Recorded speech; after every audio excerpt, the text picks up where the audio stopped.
তো hello' guys welcome back to my another vlogs. তো বহুত দিনৰ মূৰত আপোনালোকৰ মাজলৈ আকৌ আহি আছোঁ। মই গৈ আছোঁ আজি বোকাপথাৰ অঞ্চলত য'ত হুলং বোকাপথাৰ অঞ্চলত য'ত শতবৰ্ষ অনুষ্ঠান কৰিছে। তো এইকেইদিনটো মই শতবৰ্ষৰ ভিডিঅ'ই দি আছোঁ আপোনালোকলৈ। তো মই তাত গৈ আছোঁ য'ত শতবৰ্ষৰ কাৰণে আজিৰ দিনটোত বোকাপথাৰবাসী ৰাইজে এই তিনিখন যুৱ সংঘৰে লগ লাগি যি শতবৰ্ষ অনুষ্ঠান পাতিছে, আয়োজন কৰিছে, সেই তাত আজি লাইখুটা স্থাপন কৰিছে। তো সেই বোকাপথাৰলৈ যাওঁ আৰু সেই বোকাপথাৰ য'ত শতবৰ্ষ অনুষ্ঠিত কৰিছে তাতে আমি লাইখুটা পুতাৰ দৃশ্যসমূহ আপোনালোকক দেখাই যাওঁ। তো ভিডিঅ'টো লাষ্টলৈকে চাই থাকিব। ধন্যবাদ।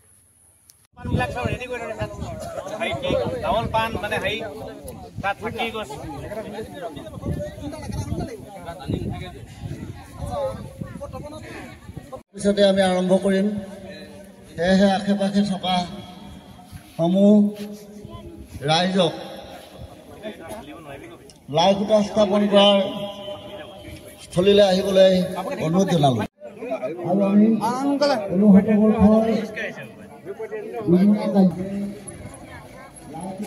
কাৰ্যসূচী আৰম্ভ কৰিছোঁ।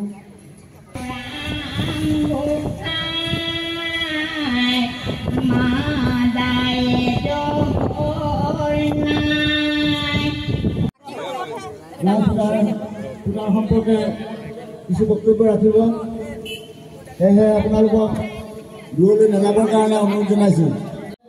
ৰাইজক ঘূৰা-ঘূৰি নাযাবৰ কাৰণে আমি অনুৰোধ জনাইছোঁ। হুলং বোকাপথাৰত শতবৰ্ষৰ উপলক্ষে লাইখুটা পুতাৰ দিন ঠিক কৰিছোঁ। তাতে আমাৰ আজি পুৰুষ মহিলা সকলো ইয়াত উপস্থিত আছে। এই অনুষ্ঠানত লাইখুটা কি? লাইখুটা এটা অনুষ্ঠান বা স্থায়ী ঘৰ নিৰ্মাণৰ কাৰণে